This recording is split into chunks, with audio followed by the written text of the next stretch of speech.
If you're a jihadist who wants to slaughter unbelievers in the name of Allah, don't even bother hiding your motive. Our politicians and reporters are all too happy to do it for you. Just ask Philadelphia jihadist Edward Archer, who learned the hard way that no matter how clearly you announce to the world that you're terrorizing people for the sake of Islam, our leaders will not believe you. Of course, if Archer had said, "I'm a Republican gun supporter killing in the name of the NRA," our news networks would have immediately made a connection between his actions and his ideology. If Archer had stood up and declared, "I'm a woman," politicians and the media would have shouted in a chorus of affirmation, "Of course you are, and anyone who says you're not is a bigot." But since Archer attacked a police officer while dressed in full Islamic garb and soon confessed that he's a jihadist fighting to establish Sharia, our leaders naturally respond, "Shut up, liar, there's no such thing as jihad."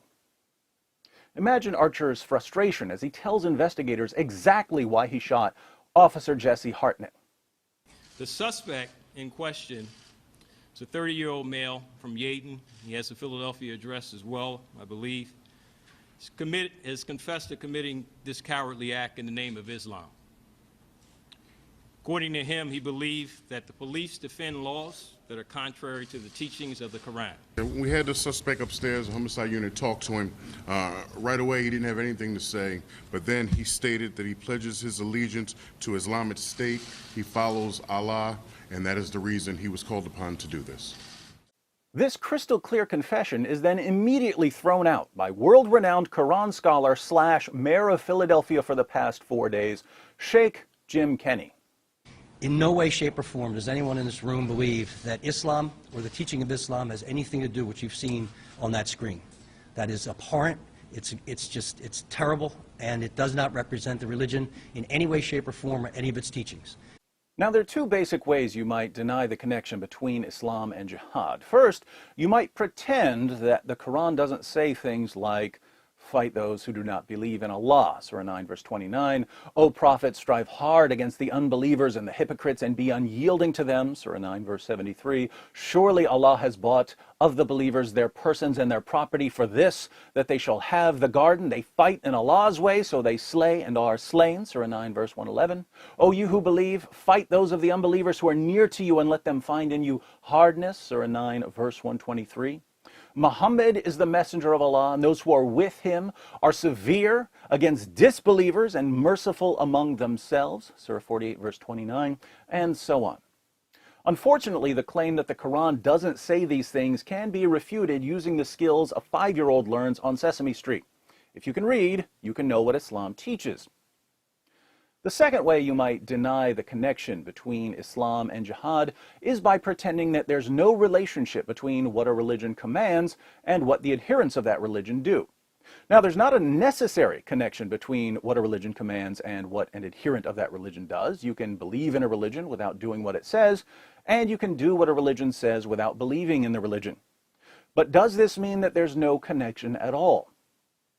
When a Muslim prays 5 times per day, does this have something to do with Islam? Other people can pray 5 times a day. I might pray 5 times tomorrow, and it will have nothing to do with Islam. But when a Muslim prays 5 times a day, does it have something to do with Islam?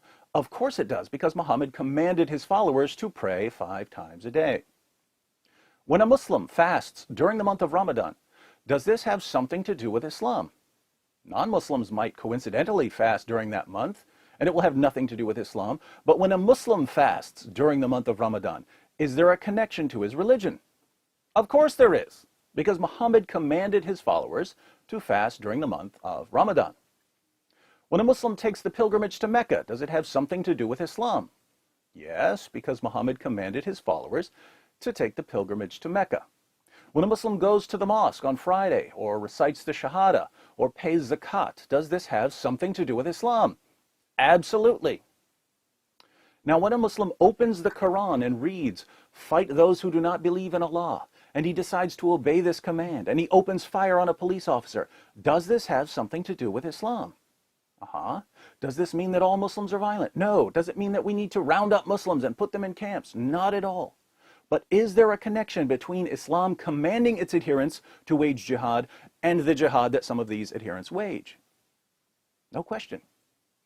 So when politicians like Mayor Kenny, after every Islamic terrorist attack, rush to defend the ideology that inspired the attack, when they say ridiculous things like, this is a criminal with a stolen gun who tried to kill one of our officers, has nothing to do with being a Muslim or following the Islamic faith.